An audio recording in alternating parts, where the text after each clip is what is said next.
की तौफीक अता फरमाए। अल्लाह रब्बुल आलमीन से दुआ करें कि जब तक ज़िंदा रखे अल्लाह रब्बुल आलमीन हमें ईमान की हालत पर ज़िंदा रखे, और जब हमें मौत आए, हम जब इस दुनिया से जा रहे हों, हम ईमान की हालत से दुनिया से जा रहे हैं।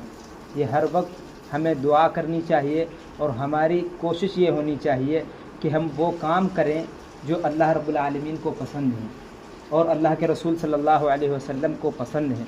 अगर हम वैसे काम करेंगे तो हमारी दुनिया और आखिरत दोनों जहां हम कामयाब हो जाएंगे।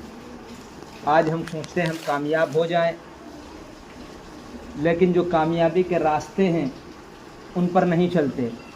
हम ये नहीं तलाश करते कि कामयाबी के रास्ते कौन हैं और कौन ऐसे काम हैं जिनसे करने से अल्लाह रब्बुल आलमीन खुश होते हैं, कौन से ऐसे काम हैं जिनसे अल्लाह रब्बुल आलमीन नाराज़ होते हैं, और किन की इत्तिबा करने का हमें हुक्म मिला है, किन का इत्तिबा करने से हम अल्लाह रब्बुल आलमीन की रज़ा तलाश कर सकते हैं और किन का इत्तिबा करने से हम अल्लाह रब्बुल आलमीन की नज़र में छोटे और ज़लील हो सकते हैं। हमें ये देखना चाहिए।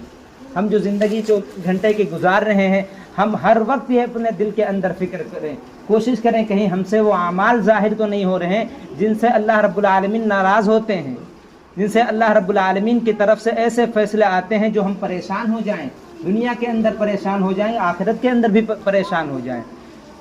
इसलिए हमें जो इत्तिबा का हुक्म मिला है, अल्लाह के रसूल सल्लल्लाहु अलैहि वसल्लम ने फरमाया अस्हाबी कन्नुजूम फबिअय्यिहिम मुक्तदैतुम इहतदैतुम, जो तुम मेरे सहाबा की इत्तिबा कर लोगे, तुम किसी भी सहाबी की इत्तिबा कर लो, तुम एक अगर सहाबी की इत्तिबा कर लो तुम कामयाब हो जाओगे। इसलिए कि वो सितारों के मानिंद हैं, वो सितारों के मानिंद हैं, उनकी इत्तिबा करने का हुक्म मिला है। आज हम अल्लाह के रसूल सल्लल्लाहु अलैहि वसल्लम के फरमान से दूर हैं, अल्लाह के नबी सल्लल्लाहु अलैहि वसल्लम के सहाबा कराम रज़ियल्लाहु अन्हुम अजमाइन की ज़िंदगी से दूर हैं, ना उनकी सीरत का हम मुताला करते हैं, ना हम उनकी सीरत और सूरत जानने की कोशिश करते हैं। हम अपने दुनिया के अंदर ऐसे बिज़ी हैं और दुनिया के काम में ऐसे मशगूल हैं कि हमें अल्लाह और अल्लाह के रसूल सल्लल्लाहु अलैहि वसल्लम और सहाबा कराम रज़ियल्लाहु अन्हुम अजमाइन की ज़िंदगी पढ़ने का हमें मौका ही नहीं मिलता, हमें अपने उलमा से सुनने का मौका नहीं मिलता।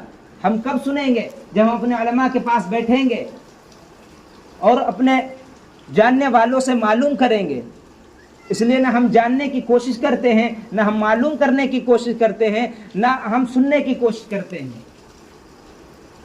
हम सिर्फ एक हफ्ते के बाद 2 रकात नमाज पढ़ने के लिए जाते हैं मस्जिद के अंदर, वो भी ऐसे वक्त में जाते हैं जब नमाज का एकदम टाइम हो चुका होता है।